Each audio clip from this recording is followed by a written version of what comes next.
Welcome to Speak for America. I'm Bill Spadea. Great to have you with us on our brand new show. From major national and international headlines to local stories from New Jersey to California and everywhere in between, we've got you covered, America. A senior CIA official told the Senate Homeland Security Committee that the intelligence community long believed COVID-19 most likely came from a lab leak in Wuhan, China.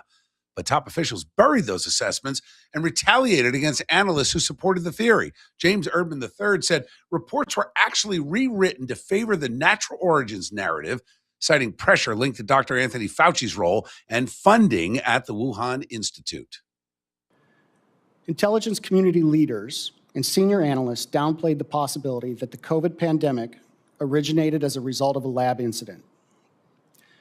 Motives are difficult to define given the scope of the Diggs review. Intentional or not, the IC's actions resulted in a cover-up, wasted resources, and a failure to properly inform policymakers. Dr. Fauci's role in the cover-up was intentional. The CIA now publicly assesses a lab origin as most likely, but called today's hearing political theater. Senator Rand Paul, for his part, says the American people deserve the full truth. Yes, we really do. COVID unleashed a deadly response from local and federal government officials that killed thousands and ruined businesses, schools, and communities. We have not forgotten. The Trump administration is cracking down hard on healthcare fraud. The Centers for Medicare and Medicaid Services announced a 6-month nationwide freeze on new enrollments for Medicare hospice and home health agencies. Vice President J.D. Vance said the move, along with deferring $1.3 billion in Medicaid payments to California, aims at protecting patients and taxpayers from rampant fraud. Charles, I want to make sure I understand this well. So you're saying that we kicked off 800 fraudulent healthcare providers off of the Medicare system, and not a single one of them called the government and said, hey, you made a mistake? We've had a handful of calls. We're not sure they're legitimate yet, but it's less than 20 out of 800, and we're auditing them. Unbelievable. So at least 780 are not even trying to claim that they're not fraudulent. And again, those are businesses that we were giving hundreds of millions, in some cases billions of dollars to. Billions of dollars. Now, officials say existing providers are not going to be effective. But think about this. For all the bluster from the Democrats about limiting access to health care, the agencies themselves completely silent. So it really does raise the question, where was our money going? We'll stay with this case as it develops and hopefully exposes the obvious fraud happening in many other states. Chinese President Xi Jinping told American CEOs traveling with President Trump that China's door to business will be open even wider. Speaking during meetings in Beijing, Xi welcomed deeper cooperation with U.S. companies, saying both sides have already benefited and promising broader prospects ahead. Among those introduced by President Trump, Elon Musk, Jensen Huang of NVIDIA, and Tim Cook of Apple. I really look very much forward to our discussion. It's a big discussion. There are those that say this is maybe the biggest summit ever. They can never remember anything like it. I can say in the United States, people aren't talking about anything else. But it's an honor to be with you. It's an honor to be your friend. And the relationship between China and the USA is going to be better than ever before. Thank you very much. Well, we are talking about a few other things, but it is certainly an important happening. The executives expressed strong interest in expanding operations in China. The White House said the two sides discussed expanding market access for American businesses, including potential progress on AI and technology cooperation. Important to be mindful as these talks set to wrap up that China is a dangerous regime, which has killed their own citizens and openly persecutes religious minorities. It was Bill Clinton who opened the door to ignoring the human rights crisis in China when he delinked favored nation trading status to human rights. The initial meeting between President Trump and the Chinese communist tyrant took place at the Great Hall of the People, just steps from Tiananmen Square, which, of course, as you know, is the site of a brutal massacre of thousands of protesting students at the hands of the communist government back in 1989. Let's turn to Iran. President Trump said he expects a long discussion on the 75-day Iran war, which has impacted the global economy, but stressed the U.S. does not need China's help to resolve it. Diplomatic efforts remain stalled as the Iranian commander today vowed readiness to confront any new U.S. attack. Now, China is an enormous economic partner for Iran. Do you know they buy more than 80% of Iran's exported oil? So if you're wondering who's really financing the resistance of the Iranian regime and the Revolutionary Guard against American forces and the Iranian people, look no further than Xi Jinping. Now to Taiwan. Chinese President Xi Jinping issued a warning to President Trump. Imagine this, during their summit in Beijing, cautioning that any mishandling of the Taiwan issue could lead to direct conflict and put U.S.-China relations in an extremely dangerous situation. The two leaders met for more than 2 hours at the Great Hall of the People, exchanging some warm words and toasts. Actually, at one point, President Trump called him a friend and a great leader. But Taiwan remains a clear flashpoint between the two leaders and amidst all the pageantry. Now, Xi discussed over the years the likelihood of taking Taiwan back by 2049, which would mark 100 years after the separation from the mainland after the Communist Revolution. President Xi Jinping hosted President Trump at a state dinner in Beijing with chefs carefully blending Chinese tradition and American taste. The menu featured crispy beef ribs, classic Peking roast duck, lobster in tomato soup, slow-cooked salmon, pan-fried pork buns, and tiramisu for dessert. The selections were designed to appeal to the president's well-known preference for steak. No word on whether President Trump went with his go-to, well done with ketchup. Oh, boy. Now to Los Angeles. Los Angeles mayoral candidate and reality star Spencer Pratt. Well, he's facing backlash over a campaign ad that critics call misleading. In the ad, Pratt stands in front of a trailer at his burned-out Palisades home saying, "This is where I live," while contrasting it with his opponent's mansions. But TMZ reports he's been staying at a luxury hotel, Bel Air, for more than a month. Pratt defended the spot, saying his house was destroyed and he has no permanent home. Imagine the legacy media going after this guy with these multi-millionaires running Los Angeles into the ground, and a guy that doesn't need to be running decides to take up this opportunity to help his fellow LA residents. That is where I live. That's where Karen Bass, Mayor Bass, burned down my house. That is where I will live until I have a new house. The Airstream is a temporary facility. A hotel is a temporary facility. Where my kids are in Santa Barbara right now is a temporary housing. This is where I live. As this is where they burned my house down. So this semantics or the nuance of this is the consequences of their failed leadership. Perhaps they're going after him because Pratt is absolutely striking a nerve with this video and others, demonstrating the failure of the current administration to effectively fight fires, lower crime, and make parks safe for kids from gangs and drug dealers. Now, Pratt has been going viral with a series of videos, and they're eye-catching, they're AI-generated campaign videos, and they cast him as the city's savior. He even turned to an attack ad from Mayor Karen Bass into a campaign ad for himself. What does dangerous Spencer Pratt have in mind for Los Angeles? I make a living giving drug needles to unhoused individuals, and Spencer wants to put me out of the job. Spencer wants to force me to get treatment and turn my life around instead of dying on the streets. What kind of bully forces people to do things? As a busy mom, running away from the crazy drug addicts in our park is the only exercise I get. Spencer wants to get rid of them. Does he want me to be fat? A vote for Spencer is a vote for change. Why would you vote for change when everything is fine? Stay the course with Karen Bass. Smile, damn it! Don't take the bait. Stay the course with Bass. The latest polls show that Spencer Pratt is shrinking the gap in the very liberal-leaning Los Angeles, with Bass now at 30% and Pratt gaining at 22%. It's now a single-digit race, and very important to keep in mind, a majority of the voters in Los Angeles still undecided. Let's move to Florida. Florida has seen major progress in the fight against opioids. Governor Ron DeSantis announced Wednesday that opioid-related overdose deaths plunged in the first half of 2025, according to the latest Florida Department of Law Enforcement report. Statewide drug overdose deaths down 19%. DeSantis crediting tougher penalties on dealers, wider access to Narcan, and strong law enforcement efforts, calling the numbers a huge success story.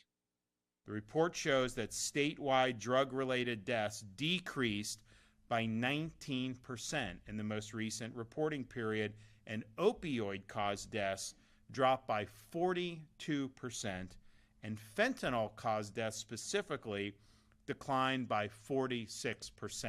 That is a huge, huge success story, and everybody that's been involved in that should be awfully proud to see those figures. Comes as the legislature considers pay raises for officers and corrections personnel. Floridians and Governor Ron DeSantis clearly understand the value of our heroes in blue. Remember Alligator Alcatraz? Well, Florida Governor Ron DeSantis says the state's controversial immigration detention center, which is now known as Alligator Alcatraz, will soon be closing. DeSantis announced Wednesday that the Everglades facility, opened last summer as a temporary measure, is no longer needed now that the federal government has increased its resources and capacity. So that's good news. The Florida Department of Emergency Management says the roughly 1,400 detainees will be transferred in the coming weeks. The site, built to help with immigration enforcement, is expected to shut down after vendors were notified this week. Now to New Jersey. 2 men have been charged in what authorities call the largest methamphetamine seizure in New Jersey history. Marcos Cesar Acosta of Chicago and Carlos Cordera Gutierrez, a Mexican national, both face conspiracy charges after more than 260 pounds of meth were seized from a truck in Camden on April 28th. Federal officials say the bust, part of the Homeland Security Task Force, has made New Jersey streets at least a little bit safer and sent a strong warning to drug traffickers. The men were detained and could face up to life in prison. Now, I can tell you, as a New Jersey resident, it is unfortunate that federal law enforcement has to work in New Jersey without the cooperation of the state and local law enforcement resources because of the sanctuary state policies of the governor and the Democrat-led legislature. New Jersey Congressman Tom Kean Jr. will miss more votes in Washington this week as he continues to recover from a personal health matter. The Republican lawmaker has been absent for more than 2 months and hasn't cast a vote in all that time. It's been since March 5th. Now, he's missed dozens of roll calls, and now I think the count is up to nearly 80 votes missed. His office says Kean is expected to return to a full schedule soon, but no word on what the element is, what's happened, or why he's been on this prolonged absence. Now, of course, this is putting a lot of pressure on the GOP's narrow majority. I want to say this to you, that if this was a Democratic member, the Republicans no doubt would be shouting from the rooftops for that member to come forward or honestly resign. Let me say this, the people of the 7th District of New Jersey deserve an answer immediately, if not sooner, as to where their representative is and why he's not on the job. Now, certainly, I have known Tom Kean for years. I consider him a friend, and we are praying for him if he is ill, for sure. But if you or I walked off the job for a fraction of that time that Congressman Kean has, we'd be fired. I think it's time to hold politicians accountable and to the same standards that the rest of us have to deal with. Turning north, listen to this. A Canadian judge has struck a major blow to Alberta separatists. Yes, that's a real thing, quashing their petition for an independence referendum. I understand they got more than 300,000 signatures. The judge ruled Wednesday that Alberta failed to consult First Nations before allowing signature collection. The judge said any secession vote would impact historic treaties, triggering a legal duty to consult. So, although more than 300,000 signatures were gathered, the effort, at least temporarily, is blocked. Alberta Premier Danielle Smith called the decision anti-democratic and says her government will appeal. This uprising is clearly the result of the overbearing Canadian government willing to turn on their own citizens, arrests, bank account seizures, simply for speaking out and asserting their rights. Interesting side note that the province of Alberta produces 1.5 billion barrels of oil. That's a 2025 number, which represents 90% of Canada's overall production. Oil prices and high production have resulted in the potential of Alberta turning a $9 billion deficit into a $6 billion surplus. How about that? So as a separate nation, they might be stronger and more financially stable than the rest of Canada combined. No wonder why the government's going after them. We'll keep you posted on how the story develops with our friendly neighbors to the north. Meanwhile, President Donald Trump says he is seriously considering making oil-rich Venezuela, wait for it, America's 51st state. In a Fox News interview, Trump cited the country's estimated $40 trillion in oil reserves as a major motivation, declaring Venezuela loves Trump. Comments come months after a U.S. military operation captured former dictator Nicolas Maduro in January. Trump says the U.S. is now helping rebuild Venezuela's oil industry with exports already surging. Now, let's see if you're keeping track. Venezuela, Greenland, maybe Alberta. Looks like manifest destiny, maybe making a comeback. Up next on Speak for America, a look at the security challenges revolving around the World Cup, which is coming to New Jersey, plus how the Garden State's new rules are harming freelance workers. Stay with me. Now, let's get a word from one of our great sponsors, my friend Larry Steinhaus. He's got Larry Steinhaus's financial tip of the week, which is real-world money advice you were never taught in school, from investing to passive income to protecting your wealth and making smarter financial moves. Larry, what have you? Hey, Bill, how are you?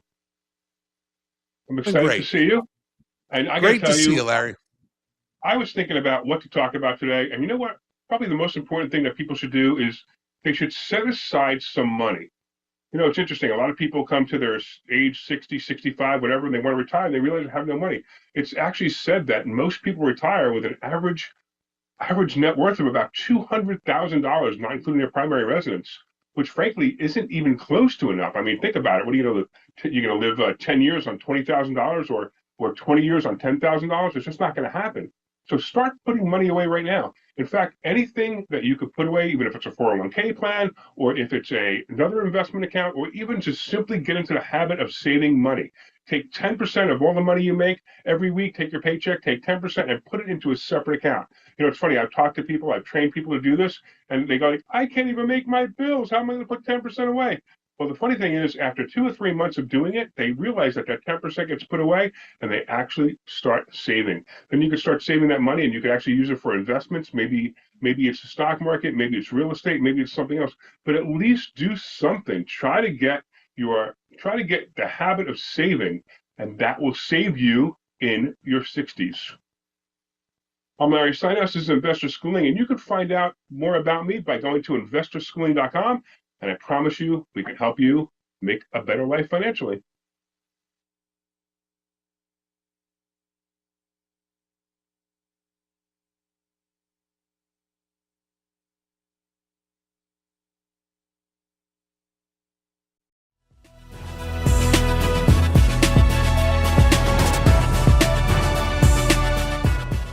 New Jersey Governor Mikey Sherrill unveiled New Jersey Transit's rapid action plan to improve the rider experience 1.5 months after ordering the agency to act. The plan calls for cleaner vehicles and stations, real-time GPS tracking with NJT Live View, a new real-time crime center for safety, and a redesigned mobile app. The governor says no new state money will be used. All improvements will be funded from NJ Transit's existing budget. My budget, for the first time in decades, fully funds New Jersey Transit. We're bringing 250 new buses and 40 new rail cars into service this year, replacing the entire fleet by 2031. We're modernizing this station, Newark Penn, adding more walkways for commuters to get to the station, more elevators up to the train platforms. I'm sure it'll be under budget and on time. Now, the new app will also handle ticket sales for next week's FIFA matches. With the eyes of the world turning to the United States for the 2026 FIFA World Cup, New Jersey, front and center, MetLife Stadium in East Rutherford, is going to host the tournament final on July 19th, plus a string of high-stakes group stage matches that kick off early as mid-June. So it's coming. It's right around the corner. Millions of fans from around the globe are expected to descend on the Garden State, flooding hotels, transit hubs, and fan zones from the Meadowlands to Rutgers and beyond. But alongside the excitement comes serious security challenges, the threat of terrorism, potential human trafficking spikes tied to large crowds, and new worries over hantavirus amid recent international clusters. Federal, state, and local authorities are pouring in hundreds of millions of dollars for what experts call the Super Bowl of security. Joining us now is law enforcement and intelligence expert Greg Sanfilippo, Vice President of Doyle Security Services, a former NYC police officer and Marine Corps veteran. Great to see you, Greg. Thanks for being with me. Good afternoon, Bill. So I say hantavirus tongue in cheek. The really certainly not a threat. The reality is that we worry about When you start talking about the Super Bowl of security, we've heard Homeland Security call this that we are dealing with a dozen Super Bowls. How do you deal with security with an event like this, with people coming from around the country, descending onto a relatively small location in East Rutherford? Bill, you're talking about dozens of Super Bowls going on within a relatively short period of time. Not only we're familiar seeing with the NFL fans coming from around the country, you have people coming from around the world in the thousands and tens of thousands. So securing these events is a challenge that the United States has never seen. And to your point about hantavirus, right? Well, that is very rare. We saw the outbreak on that cruise ship. Concerns that people traveling from other zones, they may be traveling through as they're traveling, then are they not showing signs of being contagious? Are they showing and up at Greg, these for that, I locations? mean, do you worry about? I mean, we now know that the government knew where COVID came from. We know that Fauci's Wuhan lab tied to it.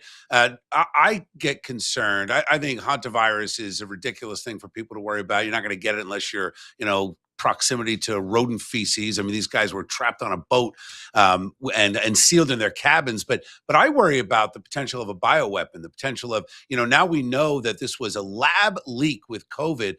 What does our government do? What is the plan to make sure that someone doesn't release some kind of a bioweapon with all these people gathered? Your security, whether government or in private sector, looks at those instances, right? Very low probability, but a very high impact. A lot of people would get sick. More likely is, to your point, that misinformation and disinformation causing public panic, right? So just someone putting out something wrong on the wrong social media platforms, or an adversary purposely putting out information to spark public fear. And then think about the tens of thousands of people confined into these fan zones and around the stadiums. It's potential to be a very big mess. It's a good point, Greg. I mean, look, let's face it, the lockdowns and the hospitalizations, the venting of these patients, the denial of drugs that would have solved the problem, from hydroxychloroquine to ivermectin, killed a lot more people than COVID ever could have. That said, panic in public places is a very real thing. My question is there a difference? You look at New Jersey as a sanctuary state, and you're going to have a lot of folks saying, we don't want to see ICE here. And they're worried that so many people coming in, and how many illegals are going to be here. We already know we have nearly 1 million illegals in the Garden State. How does it impact federal law enforcement trying to keep people safe with the fact that we're a sanctuary state and there isn't a lot of communication in New Jersey between federal and state authorities when it comes to tracking down some of these illegal criminals? It's a great point, regardless of whether it's state, federal, or local law enforcement, or private sector security, or just the public in general, right? How do you turn being scared? We want you to turn from being scared to be prepared. That's how you lower the fear levels down.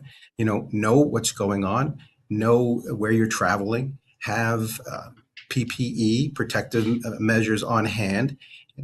Keep your head on a swivel, as they like to say, right? Situational awareness, know where you're going, and then have a plan. If you get into trouble, do you have numbers who we're going to be calling? So from an individual doing that, also security companies are doing that, and other law enforcement is doing that. If you remember last year, we had a trial run at this with the FIFA Club Cup, much smaller, but we also ran through this.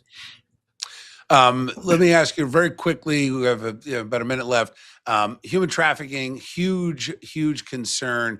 Talking with some of the local mayors, one of the warnings that they're putting out, I want to just get your quick take on it, is telling parents to tell their teenage kids, all the kids that are under the drinking age, where they might be going to house parties, to be very aware of the potential of being drugged and snatched. And all of a sudden, your kid goes to a party and you never see them again. This is a very real concern. What is your message to parents, especially in North Jersey, around these events?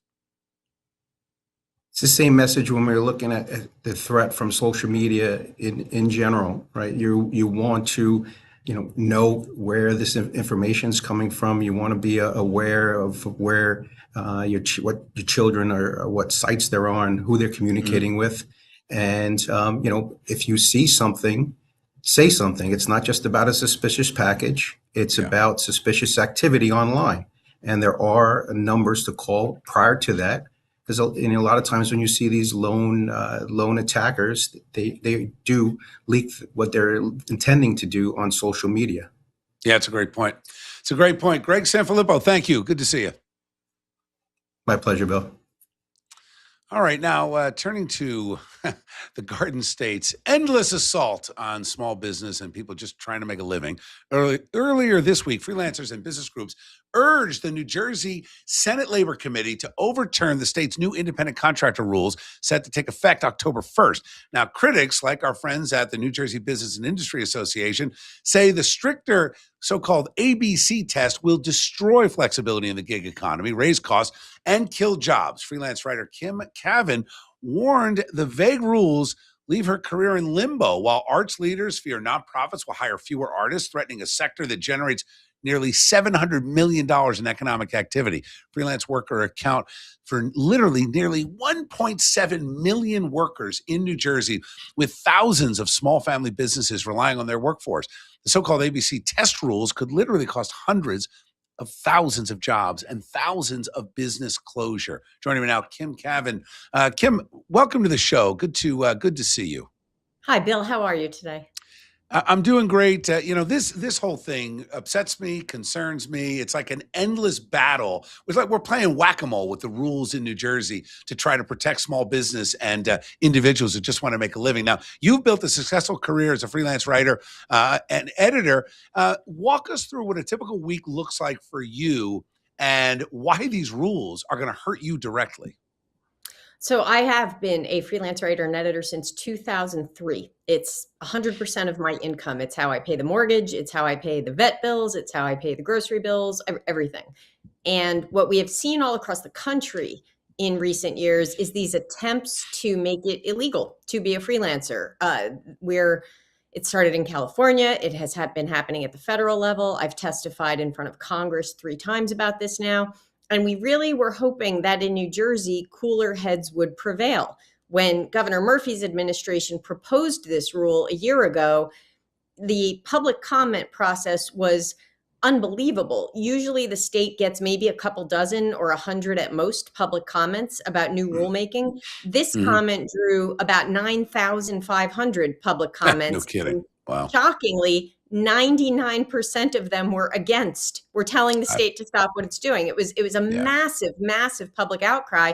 And we really thought the Sherrill administration might just let it die, as it should have died. Instead, they tinkered a little bit with it around the edges here and there, but they didn't fix it good enough, as we all learned in a public hearing on Monday down in Trenton, where once again, we all had to go and testify and say, what you're doing is wrong. Please stop.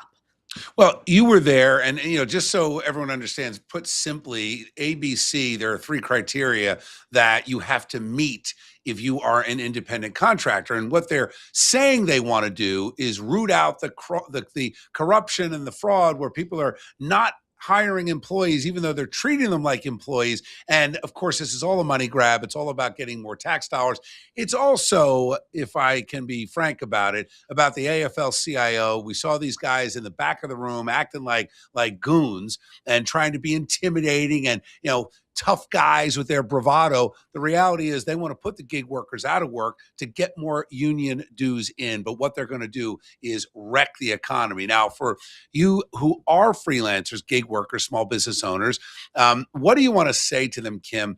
How can they protect themselves? Let's say these rules are put in place. I don't know. And that's what I testified on Monday is I probably know more about this than most independent contractors in the country. I've written a U.S. Supreme Court brief about this. I can't tell you whether I would pass this test the way they're going to interpret it and apply it. They said things like, we can consider factors that aren't listed anywhere. in determining whether your business operations are What does legal. that mean? Think about that. It means they could use a Ouija board and they would still be within the letter of what they just put forward in I front was of it. thinking I the mean, magic 8-ball. Remember that? yeah, We they were could kids? Yeah. technically do that and they would still be within the letter of this law. They ignored public comments that said the data the Murphy administration used to get us here was mischaracterized. It was bogus. They said, well, that's irrelevant. They ignored, they said they don't have to consider, they're not obligated to consider economic research that says this is already hurting people, especially women in the state of New Jersey. It's already depressing employment. It's already causing Kim, problems. They said, we don't want to talk about it. We don't care. I'm glad you brought that up. It does affect women in a disproportionate way. A lot of women who have kids, and as the kids get older and they decide, okay, I've done my job as a mom, I'm going to get back into the workforce. Not always easy to get into that corporate job or something where you're lined up against all these recent college grads, et cetera. Many women start businesses. They're 1099. They offer services of skill sets that they have. How will this impact that group when it comes to, let's say, daycare providers or home health care providers? Well, women across the board, there was economic research presented to the state of New Jersey that said the ABC test, just the way we've already been doing this, has had a disproportionate impact on women to the tune of about 7% fewer jobs compared to the men, the W-2 jobs. And that's the same kind of thing they found in California. California did this overly strict independent contractor policy. And the members of the California Advisory Committee to the U.S. Commission on Civil Rights found the same thing. Women were among those taking the brunt of the hit of this thing. It's just wrong. And to that point, Kim, California did something about it. The legislature panicked and said, we better change these rules and adjust it because we're losing people, we're losing jobs, they're leaving. So let's hope that cooler heads prevail and the governor realizes just how dangerous this is, because it's not like we're across an ocean. You can move across the river to Pennsylvania, head to Delaware, go anywhere else within driving distance of where you're working and just take up residency and avoid this whole sordid mess. Kim Kavin, thank you very much. Good to talk to you. Thanks for having me on, Bill. You got it.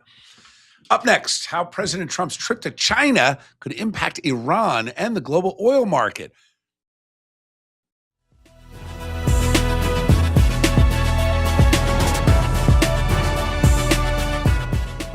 President Trump and Chinese President Xi Jinping toasted the U.S.-China relationship at a state banquet in Beijing. President Trump invited Xi to visit the White House on September 24th after more than 2 hours of talks on Iran, oil, the Strait of Hormuz, fentanyl, and opening Chinese markets. The two leaders agreed Iran cannot have a nuclear weapon and the Strait of Hormuz must stay open. But Xi warned President Trump that mishandling Taiwan could lead to clashes and put the entire relationship at risk. Of course, we're still waiting to see if President Trump will address the H-1B1 visa program, which, as we know, takes jobs away from Americans. The 600,000 student visas issued to Chinese nationals, many of whom likely have ties to the communist government. The police stations that operate in the U.S. that China uses to spy on their own citizens.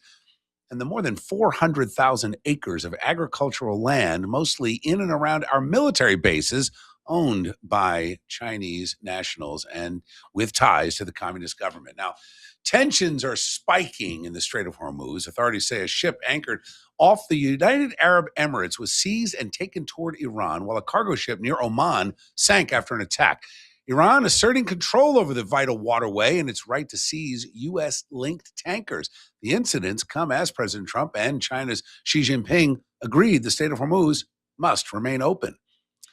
Joining me now, Mike Lyons. Tensions in the Strait of Hormuz between the U.S. and Iranian forces continue to throttle in one of the world's most critical oil choke points. Nearly 20% of global oil passes through here. And this fragile ceasefire, as the president has said, is on life support. So this, of course, is raising fears of a broader economic crisis. Now, we have some high-stakes summit going on in Beijing with the Chinese officials, and U.S. officials are pressuring China, Iran's top oil customer. I mean, China literally buys 80% of Iran's oil. Joining us now is retired U.S. Army Major Mike Lyons, a military analyst and expert on international security with decades of experience in strategic operations. Major, thanks for joining me today. How are you? Hey, Bill, great. Thanks for having me. Yeah, I'm glad you could join us today to talk about this in light of the fact that the president is there in Beijing now. Strait of Hormuz, of course, comes up. And, we've seen the blockades on both sides, the U.S. blockade, the Iran blockade. Let's talk about the immediate risks to global energy and tie it into what you have seen so far with the talks in Beijing. Do you expect China to say, okay, we're the big financial backers of Iran, we actually could pull the plug on that and solve this problem? Well, I think the focus of the administration right now is clearly in Beijing, and I think Trump is acting very Machiavellian. He brought a bunch of CEOs. He's trying to exert a lot of leverage on Xi. He's flattering him on one side, but letting him know clearly that he'd rather be feared than loved, and he has some leverage on to go. The Chinese have not been successful with their military endeavors this century. Let's put it that way. Their equipment has not worked very well for the Russians in Ukraine. And whatever they supplied to the Iranians from an air defense platform was destroyed probably within the first 48 hours of Operation Epic Fury. And so China doesn't really have this military power to say. It has a navy, it has other things it's trying to project. But it wants something. When we found out during the summit that it wants U.S. to stay away from Taiwan. So perhaps that's the leverage that it has over the United States when it comes to getting what the U.S. wants, which is for China to tell Iran that no nukes and to keep the straits open. But I'm not really quite sure that the Iranians are going to listen to the Chinese either. Let me ask you this, Mike. When you look at this from a military standpoint, Taiwan clearly very vulnerable, have been an ally of us for a long, long time. The island history goes back to the government fleeing to the island during the Communist Revolution, 1949. And do you think realistically that the Chinese Communist government is going to make a military move? I mean, they've said this, that by 2049, they want Taiwan to be folded back into the mainland. And is this something that American military may have to be used? Well, the Chinese have long-time strategic patience on things like this. I don't know what the military mission looks like. If we're going to defend Taiwan, it means U.S. forces firing into mainland China, taking out air defense systems and missiles that they're firing inside of Taiwan. Taiwan is like a porcupine. Think about it like that. Difficult to take. Very close to China, obviously across that strait there. I'm just not sure. While we have strategic ambiguity, I'm going to say the quiet part out loud. I just don't think that the United States would do much more than try to keep the Chinese from invading. But if they decided to go full boat, it would cause potentially World War III. We're not going to risk a West Coast city for that. And we'll take it from there. But in the same token, the Chinese are very passive aggressive. I still don't see them doing anything anyway. What do you see happening at the end of these talks? I mean, one of the things that I've talked about on a couple of the different shows that I'm on, we talk about how is this a potential distraction away from what's happening in Iran? The president talks about the peace talks and the ceasefire being on life support. Do you see Iran and this conflict escalating? And is there any chance? I mean, we got the midterms around the corner that you're going to see boots on the ground in Iran. So I do see it escalating. What I mean by that is the military likely starts firing again. I think he's getting pressure from Saudis and UAE and other countries within the Gulf Coast because we can't leave Iran in this wounded state with this capability to rearm and refuel itself. And I don't think that the Trump administration is going to let that happen. I don't think the president is worried about the midterms. Frankly, he says it over and over. I know there's probably pressure internal to the White House trying to get him to think about that. He's very focused on taking out what is the number one foreign policy failure of the United States post-World War II, and that's Iran. They've been at a war with us for the past 47 years. This administration has not done a great job communicating the why as to why we're doing this. But I think he's going to keep going. He's going to keep going at it and look to use more military assets in order to take down the regime. Real quick, what is the victory from these talks in China? What does President Trump have to walk away with to say, okay, we're going to score that a victory? Yeah, great point. He went there for trade. He's going to likely try to get something on the trade side, but I think if he doesn't get it there, he'll declare this victory that the Chinese are on his side when it comes to Iran. The fact that they've agreed that Iran can't have nukes and and that no one should charge for the straits. I think that's a major victory already. He'll have to again, not give Taiwan weapons. He's promised them, I think, $11 or $12 billion in the coming months. Maybe that deal will fall through, and that might be the give back for the Chinese coming back and supporting what he's doing in Iran. But the same thing, go back to what's happening there. He'll look for a visual sign of victory inside of Iran itself. Maybe it's Marines on Karg Island. Maybe it's some other thing in order for him to declare, again, victory in that theater as well.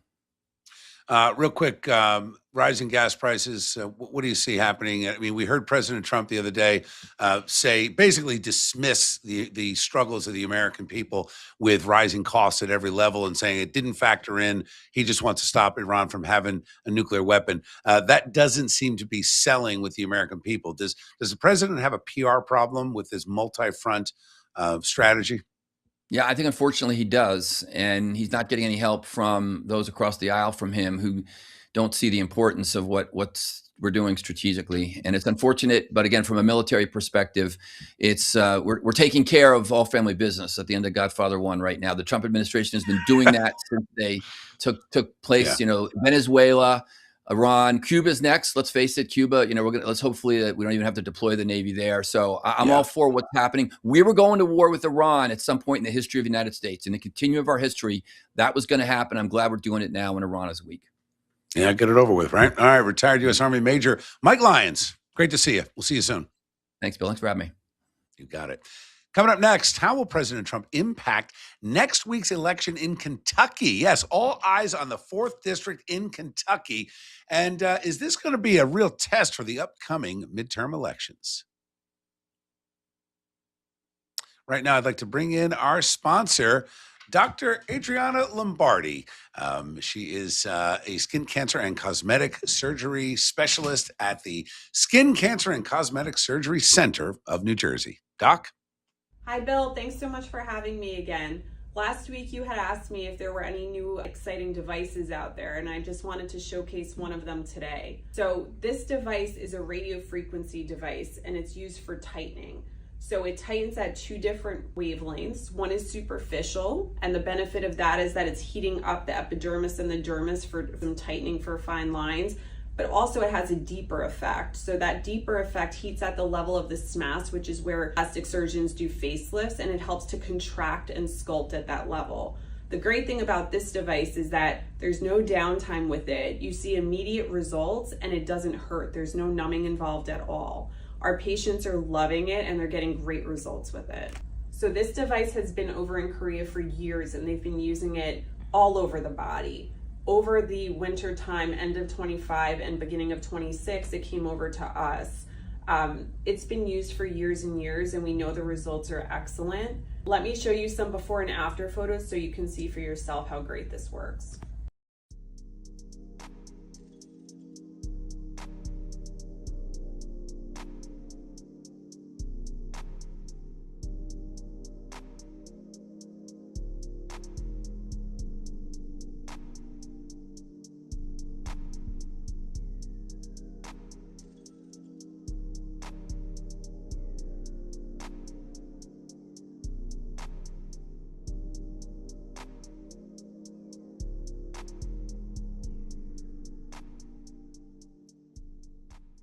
To keep up with the newest cutting edge technology, make sure you follow us on Instagram. See you next week.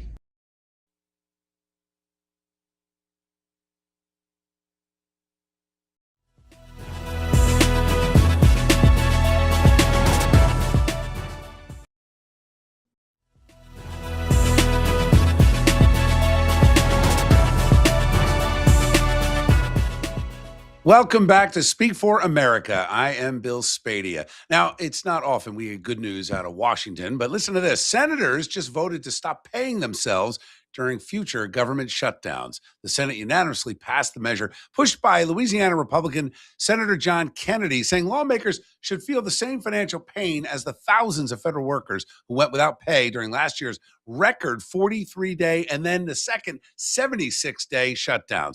Paychecks will now go into escrow until the government reopens. So I guess we'll call that a small victory for the taxpayers. All right, with Kentucky's high-stakes primary election, all eyes on Kentucky 4, and it's just days away. May 19th is the day. Republicans across the country are watching closely to see if President Trump's influence will reshape the Republican Party in the bluegrass state, from congressional challenges to momentum heading into the November midterms. Two prominent Republican voices join me now. Monika Ploc, who is Committeewoman with the Women's National Republican Club, and New York Republican strategist Manny Alicandro. Monika, Manny, thanks for being with me today. Thank you. Good to be here, Bill. All right, let's dive right into what is a dividing MAGA, huge controversy. Kentucky voters, well, they already started heading to the polls with early voting and mail-in voting, but Tuesday is the day, the 19th. This is a huge test for the Republican Party. Manny, I want to start with you. President Trump really went out on a limb on this one, and we've seen now over the past few days the tide has turned. At first, Tom Massey, the Republican incumbent, was down on these predictive sites.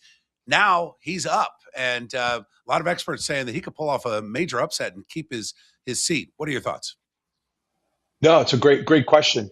I think Massey's in trouble, right? I mean, he's definitely trending on Kalshi and Polymarket, trending up. But I have to say, Gallrain has a lot of momentum.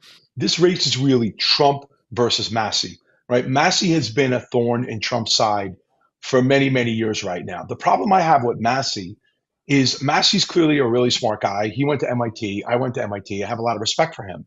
But sometimes, maybe most of the time, Massey thinks he's the smartest guy in the room. And what that means is essentially is he thinks he knows more than everybody else, and therefore his votes are very inconsistent, right?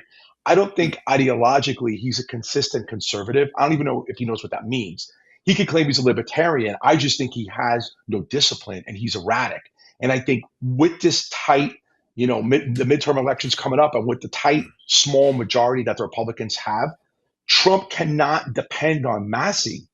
And therefore, that's just a major liability for Trump and the Republican Party. So neither could Trump nor the Speaker of the House depend upon Massey to deliver the votes that are needed with this very small majority. Monika, that's an interesting point that Manny raises, but you could say the same thing of the United States Senate. We can't count on the majority leader to get anything done. You've got 4 Republicans that consistently vote. That's why they couldn't get the SAVE Act passed. How damaging could this be if Donald Trump does not get his way in this? And what does this say to other Republicans out there? Because clearly Trump has sent a message that he's willing to endorse former never Trumpers in order to get his way. So it's interesting that you bring this up, Bill. I think personally, this is really a big game of family feud between two Republicans, if you think about it. I mean, it's really a loyalty test to the MAGA movement versus this libertarian, moderate, independent voice thinker. And it's really up to the voters to decide who they want more. I mean, his sharpest defenders, Massey's defenders, will call him, to Manny's point, very principled. Meanwhile, his sharpest critics will call him completely unpredictable. We don't know how he's going to sway, and we don't know whether among the conservative Republican Party, he will strategically move the agenda forward, which is what we need right now. Also, this is one of the most expensive ad campaigns I've ever seen in Kentucky. The most expensive race. It's between $20 to $25 million costing. So it's certainly a very interesting race. But again, it's up to the voters to decide who they ultimately want more. And it's just such a funny family feud seen between the two of them. Manny, to Monika's point, I mean, north of $20 million, there have been at least $10 million spent against Massey in just the last few weeks. And still, this is too close to call. No one knows. But has this become a major distraction? I could make a case to say that Massey's got a nearly perfect voting record when it comes to the Freedom Caucus and many conservative issues. Is Tom Massey showing that the real problem is with the Republican majority, that they can't get together on lowering the debt, on reducing spending, and they can't get together on doing things that most of us would consider fiscally responsible? Is this just shining a light on the problems in the Republican majority? Because let's face it, Manny, the Republicans vote across the board. Polls are showing that they're likely to lose the majority. Right. No, it's a great question, right? I think the problem therein lies with the Speaker of the House, right? The Speaker of the House has clearly, like we're talking about over and over again, there's a very tight, small majority, and we know how many, how long and how many ballots were cast to get Johnson to become a Speaker of the House. So he was on fragile ground from the start, and I think unfortunately he's not been able to coalesce the group, the support that he needs, which is extremely problematic for Trump because Trump had a very aggressive and has a very aggressive agenda.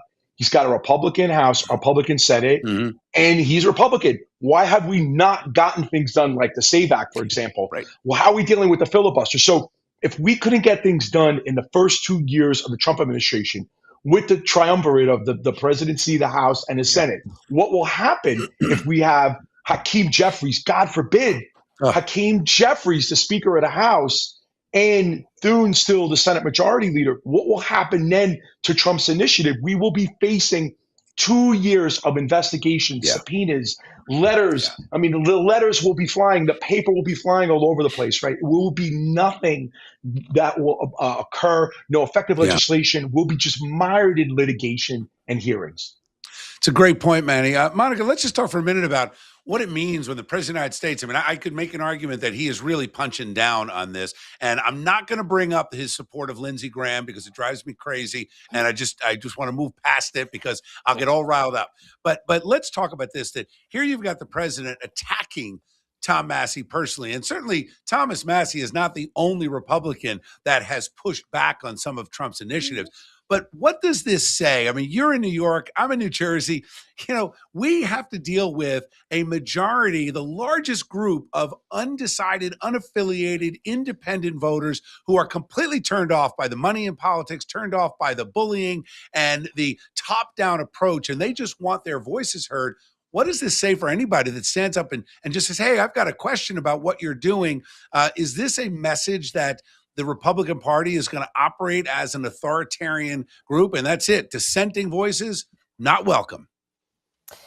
Well, Bill, I mean, you said it so well. I mean, to your point, we are seeing a bit of a divide within the Republican Party. It's, we have a strong MAGA base. This we know. It's about convincing moderate voices, independent voices to turn Trump's way, and we will see that in the voting polls. And I think that's what matters most is, yes, is it too authoritarian? Are people tired of this kind of messaging? Are we seeing a divide? These are the questions that, are popping up left and right in the advertisements, in particular in Kentucky. In the AI generated ads, you see this messaging come out.